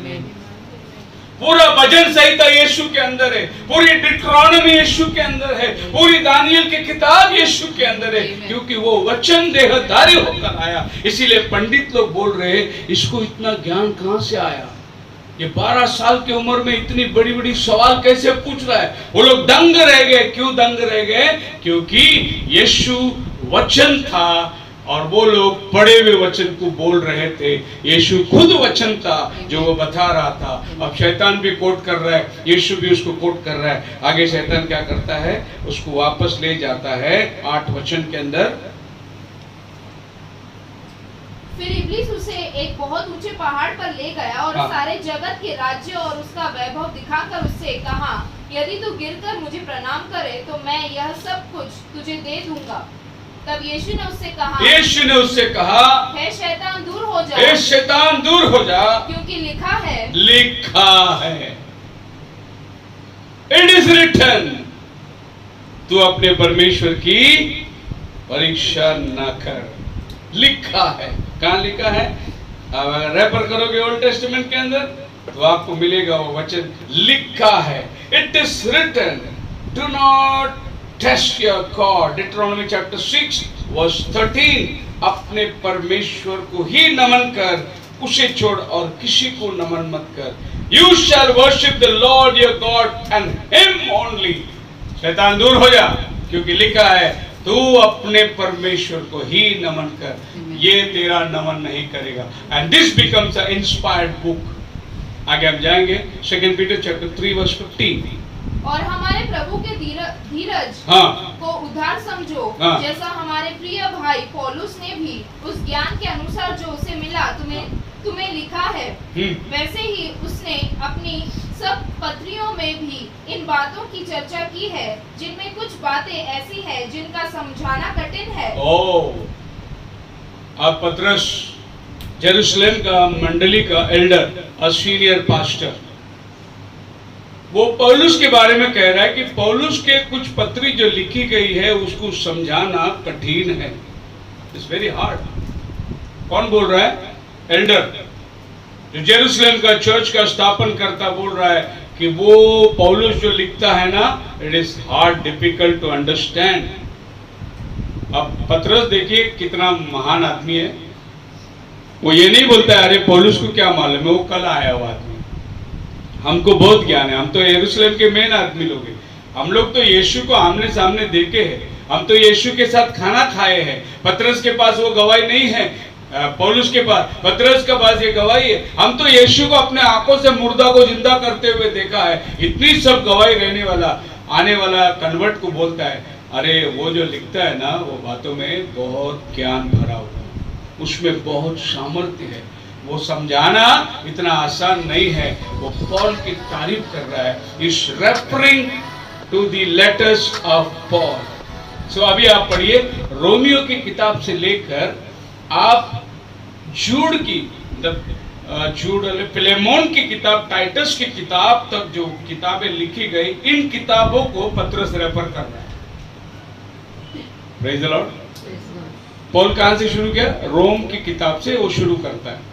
फिर रोम के बाद में कुरिन्थियन है, कुरिन्थियन के बाद गलातियन है, गलातियन के बाद कोलोसियन है, फिर तिमोथियो से थेसलोनिकियन है, फिर तिमोथियो से 1-2, उसके बाद फिलेमोन है, तीतुस है ना, फिलिपियन है, एफिशियन है। ये सब किताब को पतरस एक वाक्य में बोलता है, उसकी पत्रियां, his letter is so inspired that it is hard to understand and to make understand. Praise the Lord. So ये भी किताब आपके बाइबल में. So this is inspired book. हमारा टाइटल है The Inspired Book Throughout the Ages. Unknown Messianic Prophecies. Matthew chapter 2 verse 23. और नासरत नामक नगर में जा बसा ताकि वह वचन पूरा हो जो भविष्यद्वक्ताओं के द्वारा कहा गया है, वह नासरी कहलाएगा. मालूम नहीं किधर लिखा है, लेकिन भविष्यद्वक्ता लोग के द्वारा यह बताया गया है कि वो नाजरी कहलाएगा. यीशु मसीह का जन्म बेथलेहम में हुआ. उसके बाद हेरोद राजा उसको मारने के लिए ढूंढ रहा था, तो यूसुफ और मरियम यीशु को लेकर मिस्र देश में चले गए. और मिस्र देश में से जब वो वापस लौट आए तो वो लोग नाजरत में गए. नाजरत में यीशु छोटे से बड़ा हुआ. 30 उम्र तक यीशु बड़ा हुआ. फिर 30 उम्र के बाद यीशु गलील में जाकर प्रचार शुरू किया. आप समझ में आ रहा है? जन्म बेथलेहम में हुआ, बड़ा नाजरत में हुआ, सेवा गलील में हुआ, उस गलील के समुद्र के किनारे में. क्योंकि वचन में लिखा है, ए गलील प्रदेश के लोगों जो मौत के देश में चलने वाले, तुम्हारे पास एक रोशनी चला आया है. ये वचन पूरा होने के लिए यीशु मसीह गलील में जाकर सेवा शुरू किया. और नाजरत कहलाने के लिए नाजरत में आके वो पला, और वो राजा कहलाने के लिए बेथलेहम में पैदा हुआ. वचन इस तरीके से पूरा होता है. The Bible is the inspired book. Hallelujah. मैं बाइबल के ऊपर घमंड करता हूं कि ऐसे किताब खुदा ने आज आपको और हमको दिया है, जिसको पढ़ने के लिए हमारे पास टाइम नहीं है. मोबाइल देखने के लिए हमारे पास टाइम है, व्हाट्सएप पढ़ने के लिए टाइम है, दुनिया का कचरा पढ़ने के लिए टाइम है, लेकिन खुदा का जीवित किताब पढ़ने के लिए हमारा पास टाइम नहीं है. सोचो कितना टाइम तुम बाइबल पढ़ने में गवाते हो. अंदाज लगाओ तुम बाइबल में कितना समय देते हो. मैं प्रभु का बहुत धन्यवाद देता हूं कि मैं प्रचारक बन गया, क्योंकि मैं प्रचारक बनने के बाद बाइबल बहुत ज्यादा मुझे पढ़ने का मौका मिला. अगर मैं नौकरी करता था तो मैं उतना बाइबल नहीं पढ़ता था जितना आज मैं बाइबल पढ़ रहा हूं, उसका रिसर्च कर रहा हूं. बाइबल कहता है एक्ट्स चैप्टर 24 वर्स 5 के अंदर, जब क्रिश्चियन लोग जा रहे थे उनको नाजरीत करके एक सेक्ट बोला गया. अभी हमें नहीं मालूम, लेकिन कोई तो भविष्यद्वक्ता ने बोला वो नाजरी कहलाएगा, नाजरी कहलाएगा. ये मत्ती वो किताब का रेफरेंस लेके बोल रहा है. अब नाजरी कहलाने का मतलब क्या है, आगे आप पढ़ेंगे प्रेरितों के काम में, उसका मीनिंग हमको दिखाया जा रहा है. Act chapter 24 verse 5. क्योंकि हमने इस मनुष्य को उपद्रवी और जगत के सारे यहूदियों में बलवा करने वाला और नासरियों के कुपनत का मुखिया पाया है. नाजरत का, नाजरीन सेक्ट एक झुंड है, उनका मुखिया पौलुस को रेफर कर रहे हो लोग. ये नाजरी करके एक सेक्ट है. जैसे आज हम लोग बोलते हैं ना, पारसी लोग हैं, इस्लामी लोग हैं, वो बोरी लोग हैं, ऐसा वो टाइम पे विश्वासी लोगों को क्या बोलते थे, ये नाजरी लोगों का सेक्ट का मुखिया है. ये नाजरी लोगों का मतलब क्या है, नाजरत में पले हुए नहीं, नाजरी यीशु के पीछे चलने वालों को बोला गया, ये नाजरी लोग हैं. Praise the Lord. अब ये वर्ड को अगर बाइबल में कहीं रेफर करना है तो आप जा सकते हैं जजेस की किताब, न्यायियों की किताब 13 अध्याय उसका 5 वचन में पहली बार बाइबल बोलता है मनोआ को कि जो बेटा पैदा होगा उसका सर का बाल मत काटना, क्योंकि वो परमेश्वर के लिए नाजरी होगा. यहां पर यह वचन का मेंशन किया गया. यह वचन सिमसोन से शुरुआत होती है. एक नाजरी कहलाने का जो अर्थ है वो सिमसोन के जीवन में है. उसका बाल मत मुंडाना, क्योंकि वो खुदा के लिए नाजरी होगा. उसको शराब मत पिलाना, क्योंकि वो खुदा के लिए नाजरी होगा. Praise the Lord, praise the Lord, hallelujah. मैं प्रभु का धन्यवाद देता हूं. नबी के जीवन में एक बातों को हम देखते हैं, उसका पिताजी शराब बनाने वाला था, बूटलेगर, और वो शराब बनाने के लिए पानी देने वाला, औजार देने वाला, आग लगाने वाला भाई ब्रनम थे. लेकिन उसका बाप जब शराब बनाता था उसका बेटा को बोलता था, ले बेटा पी. ब्रदर ब्रनम पीता नहीं था. वो बोलता था, अरे तू क्या लड़का है. इंग्लिश में उसका भाई को बाप बोलते थे, यू आर सीजी, छक्का है तू मर्द नहीं है. देख दारू पिए मर्द, दारू बनाता दारू पीता इंसान मर्द है, तू छक्का है करके ब्रदर ब्रनम को, यू आर सीजी. एक दिन ब्रदर ब्रनम को गुस्सा आया, बोला ला दारू के गिलास हाथ में लिया, पीने को हवाएं शूं। ब्रदर ब्रैनम देखा वो आवाज, वो आकर जाकर एक झाड़ को जाके हिला रही थी। ब्रदर ब्रैनम को बोला, वो आवाज झाड़ में से आई, अपने आप को अशुद्ध मत कर, तेरे लिए बड़ा काम रखा गया है तेरे बुढ़ापे पे। उसके हाथ से गिलास गिर गए नीचे। प्रभु ने शिमशोन को बोला था, शराब नहीं पीना, बाल मत मुंडाना, तेरे द्वारा मैं इस्राएल का छुटकारा देने वाला हूं। और मैं अपनी गवाही देता हूं, मैं 10 साल होटल इंडस्ट्रीज में बारमैन में काम किया है, बियर बार में बियर बार चलाया है, लेकिन मैंने कभी शराब को अपने जबान पर नहीं लगाया, कभी सिगरेट तंबाकू अपने होठों पर नहीं लगाया। 10 साल जिंदगी में होटल के गंदगी में था। अभी मेरे को याद आता है उस दिन प्रभु ने मेरे को क्यों नहीं करने को दिया, क्योंकि प्रभु का काम इसके द्वारा लेके आना था। इसीलिए प्रभु ये शरीर को उन अशुद्ध चीजों से अशुद्ध होने के लिए नहीं दिया। ये प्रभु का संरक्षण है, ये प्रभु का अनुग्रह है। बोलो हालेलुया। हम आगे जाएंगे। लूक 24 अध्याय उसका 46 वचन में लिखा है,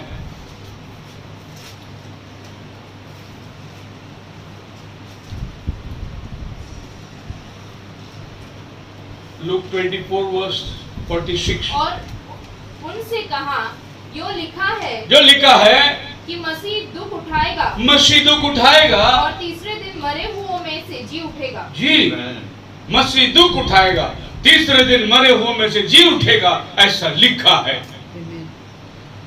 एम्माउस को जाने के टाइम 2 चेले लोग के साथ यीशु हो गया, उनके साथ बातचीत कर रहा है। वो कह रहे यीशु आया था, हम उसको अपना मसीहा समझे थे, अब उसको तीसरे दिन हो गए, फिर उस पर चढ़ाकर गाड़ दिए गए। हमारे कुछ बहनों ने जाकर कब्र में देखा, वो नहीं है, लेकिन कहाँ गया है हमें मालूम नहीं। वो कहता था मैं जी उठेगा।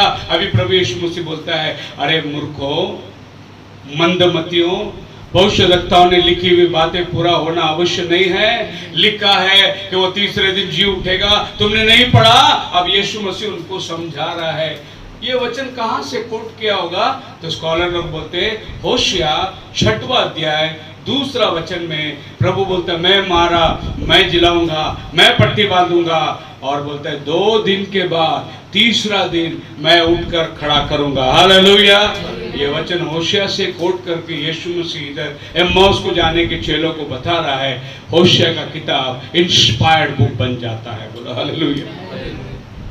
होशिया का बुक जो वहां पर लिखा है कि प्रभु 3 दिन में उठाकर खड़ा करने वाला है। किसको खड़ा करने वाला है, किसको मारा और किसको बांधा, वो बात आपको यीशु मसीह में पूरा होता है। मैं मारूंगा, मैं पट्टी बांधूंगा, मैं उसको उठाकर तीसरा दिन खड़ा करूंगा।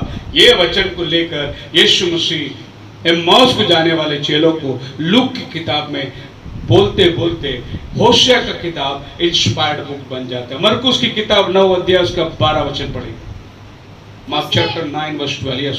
उसने उन्हें उत्तर दिया, एलिया सचमुच पहले आकर सब कुछ सुधारेगा, परंतु मनुष्य के पुत्र के विषय में यह क्यों लिखा है? आमेन, हालेलुया। एलिया आएगा, सब लोग एलिया आने वाला करके बैठे। प्रभु यीशु मसीह बोलता है एलिया आएगा, वो सब कुछ सुधारेगा, लेकिन मनुष्य को पुत्र के बारे में जो लिखा है वो मैं तुमको बताना चाहता हूँ। क्या लिखा है? कि वह बहुत दुख उठाएगा और तुच्छ गिना जाएगा। परंतु मैं तुमसे कहता हूँ कि एलिया तो आ चुका, और जैसा उसके विषय में लिखा है, उन्होंने जो कुछ चाहा उसके साथ किया। मनुष्य को पुत्र के भाई। अभी ये लोग शास्त्री फरीसी लोग एलिया आने वाला है, हम लोग को मालूम है, वचन में लिखा है एलिया आएगा, वो सब काम करेगा, रास्ता को सुधारेगा, मसीहा को इंट्रोड्यूस करेगा, वो हमें बताएगा, प्रभु अपना अचानक अपने मंदिर में आ जाएगा। ये सब बातें एलिया के बारे में बोल रहा है। वो बोल रहे मनुष्य को पुत्र के बारे में भी कुछ बोला गया, वो पढ़ेगी नहीं तुम? वो अभी हो रहा है। एलिया चला गया, जॉन द बैप्टिस्ट, तुम जिसका इंतजार कर रहे हो वो आकर चला गया। अभी जिसका काम होने पर है उसके बारे में कुछ जानते हो या नहीं? मनुष्य का पुत्र दुख उठाएगा, उसके साथ बुरा व्यवहार होगा, उसके बारे में। अरे प्रभु उधर खड़े खड़े उनके दिमाग को खोल रहा था। अरे भाई, जो चीज बीत गई उसको तुम अभी भी बोलते लिखा है होने वाला, और जो अभी हो रहा है वो क्यों नहीं पढ़ते तुम? और प्रभु ने वो किताब वहां से निकाला, इज़ाया 53 के अंदर से निकाला कि परमेश्वर का जो मेमना वो ऐसा बद्ध किया गया, ऐसा वो कुचला गया, हमारे हेतु दुख उठाने वाली बातें इज़ाया 53 में लिखा है। और ये लोग उस बात को जान ही नहीं रहे, ये सोच रहे हमारा मसीहा आएगा, गधे पे बैठ के आया तो तुरंत बोल दिया राजा आ गया हमारा, अरे वो दुख उठाएगा, वो जो कुछ करना है वो सब बातें उन लोग स्किप कर दिए। यहां पर हम क्या देखते हैं, इज़ाया का किताब इंस्पायर्ड बुक हो गया। यीशु मसीह इज़ाया में से रेफर कर रहा है कि मनुष्य का पुत्र दुख उठाएगा। आप मेरे साथ है? बोलो हालेलुया। आगे जाएंगे, बस ये आखिरी वचन पढ़ना चाहता हूं, लूक की किताब उसका 24वां अध्याय और 44वां वचन। फिर उसने उनसे कहा, ये मेरी वे बातें हैं जो मैंने तुम्हारे साथ रहते हुए तुमसे कही थी कि अवश्य है कि जितनी बातें मूसा की व्यवस्था और भविष्यद्वक्ताओं और भजनों की पुस्तकों में मेरे विषय में लिखी है सब पूरी हो। जितनी बातें लिखी है व्यवस्था के अंदर, भजन संहिता के अंदर मेरे बारे में, वो सब पूरा होना चाहिए अभी। और कौन सी बातों को प्रभु रेफर करता है 49 में? इसीलिए परमेश्वर की बुद्धि ने भी कहा है, मैं उसके पास भविष्यद्वक्ताओं और प्रेरितों को भेजूंगी। हाँ। और वे उनमें से कुछ को मार डालेंगे और कुछ को सताएंगे। जी। 51 हाबिल की हत्या से लेकर ज़करिया की हत्या तक, जिसको वेदी के बीच में मारा, Verily, verily, I say unto you, it shall be required of this generation. प्रभु बोलता है, अगर ये दिन की संदेश को तुमने नहीं पहचाना तो हाबिल से लेकर ज़करिया तक जितने काम हुए उसका हिसाब तुम्हारे से लिया जाएगा। Praise the Lord. हाबिल के बारे में जानते हो, ज़करिया के बारे में जानते हो लोग। अब प्रभु बोलते हैं जानना बड़ी बात नहीं, उसका हिसाब तुमको चुकाना पड़ेगा अगर तुम समय का संदेश नहीं पहचाना। नबी बताता है हर युग में लोग क्या हुआ था वो जानते थे और क्या होने वाला है वो जानने की कोशिश करते थे, लेकिन जो हो रहा है उसके ऊपर हमेशा नजरअंदाज कर देते थे। जॉन द बैप्टिस्ट आके जंगल में पुकार रहा था, ये लोग जाकर पूछे कौन है तू, क्यों जंगल में पुकार रहा है? क्योंकि ये लोग जानते थे वहां पर हुआ है कि जंगल में पुकारने वाले का शब्द होगा। और आगे प्रभु कहता है तुमने उसके साथ बुरा व्यवहार किया आगे, लेकिन जब जॉन पुकार रहा था तब किसकी भी आंखें खुली नहीं, कान खुली नहीं और वो समझ नहीं सके। लोग हमेशा भूतकाल और भविष्य के ऊपर ध्यान देते हैं, वर्तमान में जो होता है उसके ऊपर किसी का नजर नहीं होता। अब प्रभु यहाँ पर इंस्पायर्ड कर रहा है, क्या कर रहा है? आबेल से लेकर ज़करिया तक। अभी आपको मालूम है आबेल उत्पत्ति 4 अध्याय में आता है। उत्पत्ति 4 अध्याय में आबेल का खून कर दिया कैन ने, यहां पर आता है। मतलब अभी प्रभु यीशु मसीह लूक 24 अध्याय के अंदर जेनेसिस 4 अध्याय के बारे में बात कर रहा है। यहां पर क्या हो गया? जेनेसिस का किताब इंस्पायर्ड हो गया। ये कहानी नहीं है। ऐसा हो सकता है क्या आदम को खाली 2 ही बेटे थे और कैन अपने ही बेटे को खून किया? ऐसा नहीं हो सकता। बट यीशु मसीह बोलता है हुआ है। यीशु मसीह उसको साइन कर रहा है, अपना स्टैंप लगा रहा है उसको, और जेनेसिस की किताब की आबेल की हत्या को वो इंस्पायर कर रहा है। और वहां से लेकर वो क्या बोलते हैं? ज़करिया। अब ज़करिया को अगर आप पढ़ोगे दूत इतिहास के अंदर 24वां अध्याय उसका 20 वचन में ज़करिया नबी के बारे में लिखा है। क्या लिखा है?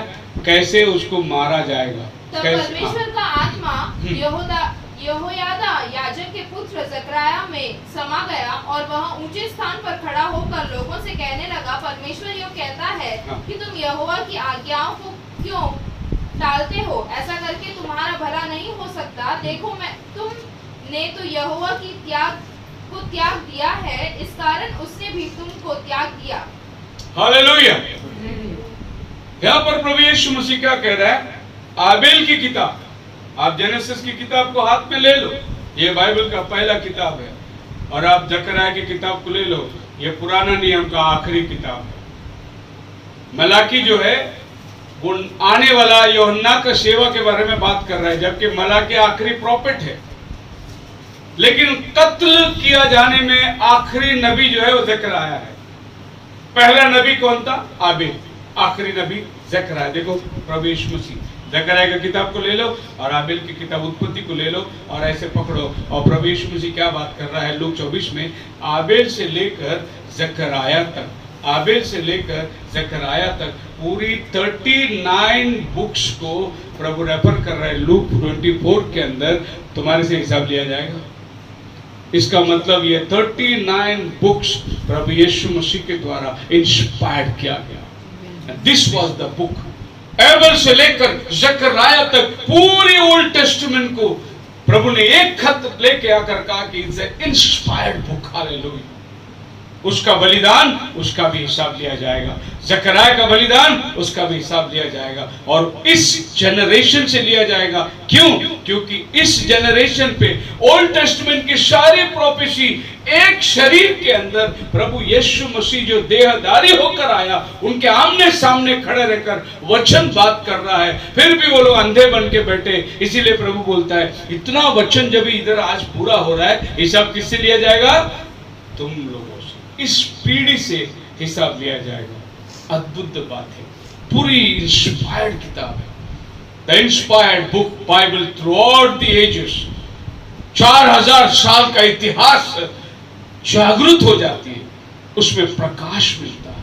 और वो किताब जो है आज आपके और हमारे लिए, प्रभु कहता है फॉलोइंग ऑफ द कमांडमेंट्स, मार्कुस 7 अध्याय का, लोग बोले 7 वचन के अंदर प्रभु ने कहा, ऐसाया ने भी कहा, फरीसियों से कहा, क्या कह रहा है? तुम ट्रेडिशन को लेकर बैठे हो, ये व्यर्थ मेरी उपासना करते हैं। अब प्रभु उनको बोल रहा है जो लोग उसके वचन को, ये व्यर्थ मेरी उपासना करते हैं, क्योंकि मनुष्यों की आज्ञाओं को धर्मोपदेश करके सिखाते हैं। ये सिखाना चाहिए लोग, ये छोड़ के वो लोग ने लॉ और रूल बनाया, वो सिखा रहे लोगों को। क्या प्रभु पढ़ा रहा था और वो लोग क्या पढ़ रहे थे? प्रभु उनको बोलता है, अरे तुमने अपने लिए लॉ बना लिया और उसका पालन कर रहे हो तुम। That is not inspired book, this one is the inspired book. तुमने मनुष्य की शिक्षणों को लिखकर उसका पालन करने के लिए लोगों को सिखाते हो, और खुदा ने अपनी शिक्षण को लिखकर भेजा, वो तुम लोगों को नहीं सिखा रहे, चाहिए था वो तुम लोगों को सिखाते। प्रभु कहता है और laying aside the commandment of God, 8 वचन के अंदर, क्योंकि तुम परमेश्वर की आज्ञा को टालकर मनुष्यों की रीतियों को मानते हो। तुम क्या मान रहे हो? परमेश्वर की आज्ञा को बाजू रख दिया और तुम क्या मान रहे हो? आज क्या माना जा रहा है? चर्च क्या मान रहे हैं? आज लोग क्या क्या मान रहे हैं? परमेश्वर ने क्या आज्ञा दिया, लोग क्या मान रहे हैं? क्रिसमस मना रहे हैं, ईस्टर मना रहे हैं, गुड फ्राइडे मना रहे हैं, पता नहीं क्या क्या मास आ गए, नवीना आ गए, क्रूस रखना है, सेंट डे, वो डे, ये डे, दुनिया। अरे कहां तुम कहे, तुमको मानना क्या चाहिए और तुम मान क्या रहे हो? हालेलुया।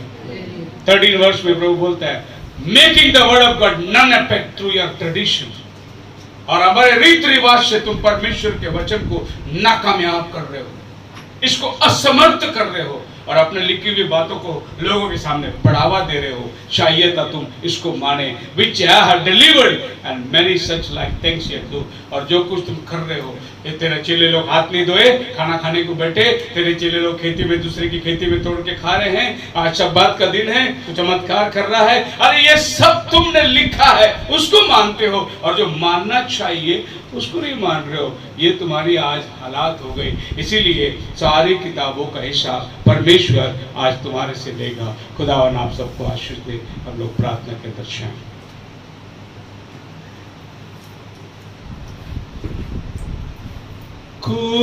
खूबसूरत है मसीह तो, किस कलम रंग से लिखूं,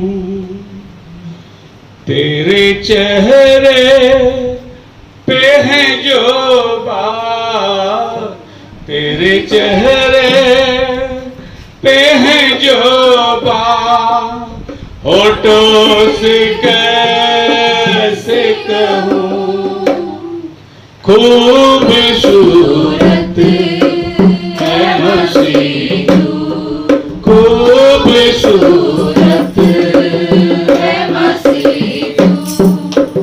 इस कलम रंग से लिखूं तेरे चेहरे पे है जो बात, तेरे चेहरे पे है जो बात, फोटो कैसे कहूं, खूबसूरत है मसीह तू, खूबसूरत है मसीह तू।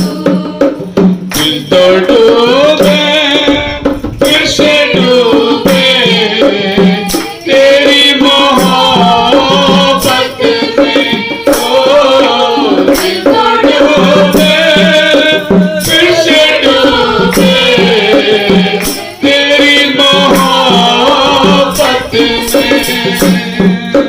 तेरा चेहरा जो ना देखूं, तेरा चेहरा जो ना देखूं, फिर भला कैसे जीऊं।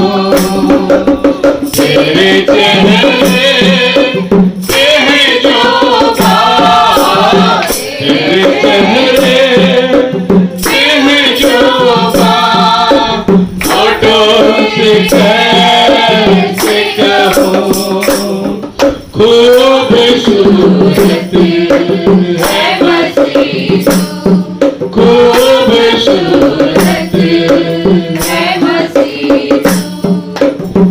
सतजराना से तेरी मोहब्बत का, ओ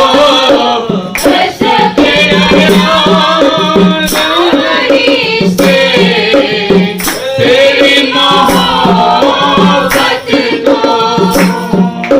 मैं तो माटी हूँ तो पलटी, मैं तो माटी हूँ तो पलटी, मैं करूँ तो कैसे करूँ। तेरे चेहरे पे है जो बात, तेरे चेहरे पे है जो बात, फोटो से कैसे कहूं, खूबसूरत है मसीह तू, खूबसूरत है मसीह तू। कितने कुदरत यहाँ लोग, नजर में प्यार नहीं, ओ कितने कुदरत यहाँ लोग, नजर में प्यार नहीं। मर ही जाऊं जो मैं तेरी, मर ही जाऊं जो मैं तेरी, एक नजर से दूर रहूं। तेरे चेहरे पे है जो बात, तेरे चेहरे पे है जो बात, फोटो से कैसे कहूं, खूबसूरत है मसीह तू, खूबसूरत है मसीह तू, खूबसूरत है मसीह तू। तेरे प्यार को किस कलाम से लिखूं प्रभु, किस रंग से उसका वर्णन करूं। क्या ही अनोखी बातें तेरा वचन कहता है। सदियों सदियों से प्रभु तूने कैसे वचनों को लेकर एक ही शब्द में आबेल से लेकर जकरिया तक एक वचन के अंदर तूने पूरी जुना करार को लेकर समेट लिया प्रभु, और कहा कि आज मनुष्य के पुत्र के साथ क्या होगा। तुमने एलिया के बारे में पढ़ लिया, तुमने ये जान लिया, तुमने वो जान लिया, लेकिन आज तुम्हारे सम्मुख जो हो रहा है वो तुम नहीं जान पा रहे हो। खुदा बाप आसमानी, इस बाइबल के स्टडी को तो आशीर्वादित कर और अधिक प्रभु हम इस किताब में मनन करें और अधिक हमारा मन लगे, रात और दिन हम इसको पढ़े प्रभु, हम इसके साथ प्रेम में पड़ जाए, ऐसी तो बड़ी कृपा और दया कर और सुनने वालों को तो आशीर्वादित कर। प्रभु यीशु मसीह के नाम से मांगते, सुन और कबूल कर। आमीन। Hallelujah, hallelujah, hallelujah, hallelujah. Thank you Jesus, thank you Jesus, thank you Jesus, thank you Jesus। प्रभु यीशु मसीह का कृपा, शांति, समाधान, पवित्र आत्मा का सहभागिता अब से लेकर उसके आने तक सबके साथ बनी रहे। सब मिलकर कहे आमीन। सभी भाई बहनों को प्रेज लॉर्ड, खुदावन आपको आशीष दे।